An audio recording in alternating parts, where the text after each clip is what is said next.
The last night in Blackwood Cabin, Ethan Carter had always loved exploring abandoned places. For his YouTube channel, he traveled across North America, searching for haunted locations. Old hospitals, forgotten towns, deserted schools. He had filmed them all. But this time things were different. This time, Ethan was heading deep into the forests of northern Canada. The place was called Blackwood Cabin.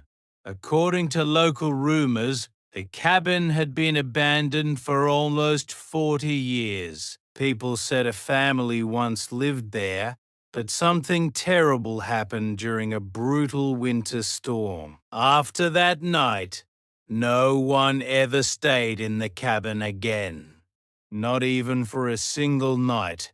Ethan smiled as he parked his truck near the edge of the forest.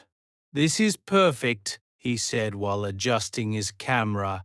Snow covered the ground like a white blanket, tall pine trees surrounded the area, and the sky was slowly turning dark. He checked the time, 8:14 p.m. Ethan looked at the camera and began speaking.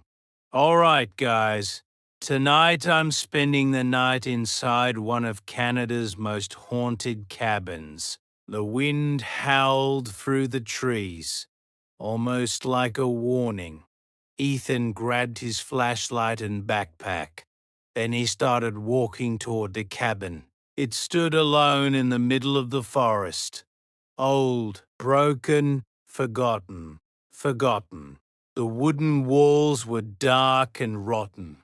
Half the windows were shattered, and the front door hung slightly open. Ethan slowly pushed the door. Creak. The sound echoed through the silent cabin. Dust floated through the air. The place smelled like old wood and damp soil. Ethan stepped inside. Okay, this is definitely creepy. The living room still had furniture, a broken couch, a small wooden table, and an old fireplace. But something felt strange. The place didn't look completely abandoned. It looked disturbed, like someone had been there recently. Ethan laughed nervously. Ethan laughed nervously. Probably animals.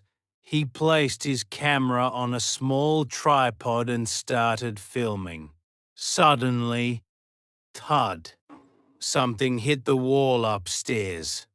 Ethan froze. He slowly looked toward the staircase. "Hello?" No response. Only silence. Then suddenly, bang. The front door slammed shut behind him. Ethan jumped. "All right, that actually scared me." He slowly walked toward the stairs. Each step made a loud creaking sound. Crack, creak. Halfway up the stairs, he heard something again. Footsteps, slow, dragging, coming from the hallway above. Ethan stopped breathing. Is someone up there? No answer. Only the sound again. Drag. Step. EU. Dragged. Ethan slowly reached the second floor. The hallway was narrow and dark. 3 doors stood along the hallway, all closed, but the door at the very end was moving slowly, back and forth, as if someone had just touched it. Ethan approached carefully. His flashlight trembled in his hand. He slowly pushed the door open. Inside was a child's bedroom. Dusty toys covered the floor. A small bed stood against the wall, and the walls were covered with crayon drawings, stick figures, a house, trees, and one strange drawing, a tall black figure standing behind a family. Ethan frowned. That's weird. Suddenly, Bang! The closet door slammed shut. Ethan spun around. His heart started racing. Okay, not funny. The closet door slowly began to open. Creak! Inside was darkness. Complete darkness. Ethan pointed his flashlight inside. At first, nothing. Just coats hanging. Then the coats moved. As if something pushed them aside, Ethan stepped back. "Hello?" A whisper answered, right next to his ear. "Stay." Ethan screamed and turned around, but no one was there. His breathing became heavy. This isn't real. This isn't real. Then he heard something downstairs. Footsteps, walking, inside the cabin. But Ethan was supposed to be alone, or at least he thought he was. He ran downstairs. Who's there? The living room was empty, but the front door was open again. Freezing wind blew inside. Snow drifted across the wooden floor. And in the snow there were footprints, fresh footprints, leading into the cabin, but none leading out. Ethan slowly followed them.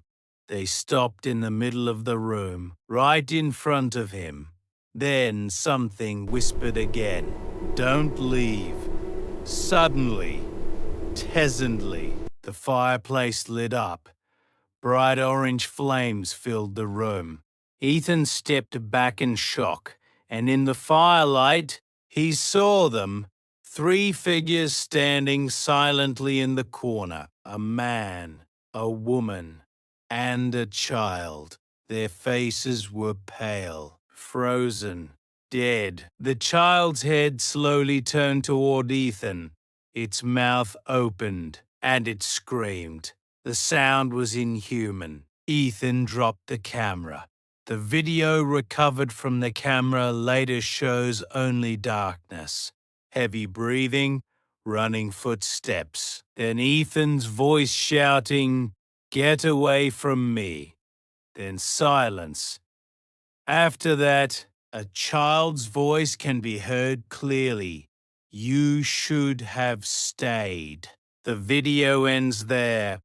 Ethan Carter was never found. Police searched the entire forest, but they found nothing. No body, no tracks, nothing. But locals say if you go near Blackwood Cabin during winter nights, you might see lights glowing inside the cabin. And sometimes, if you listen carefully, you can hear a man screaming somewhere in the forest.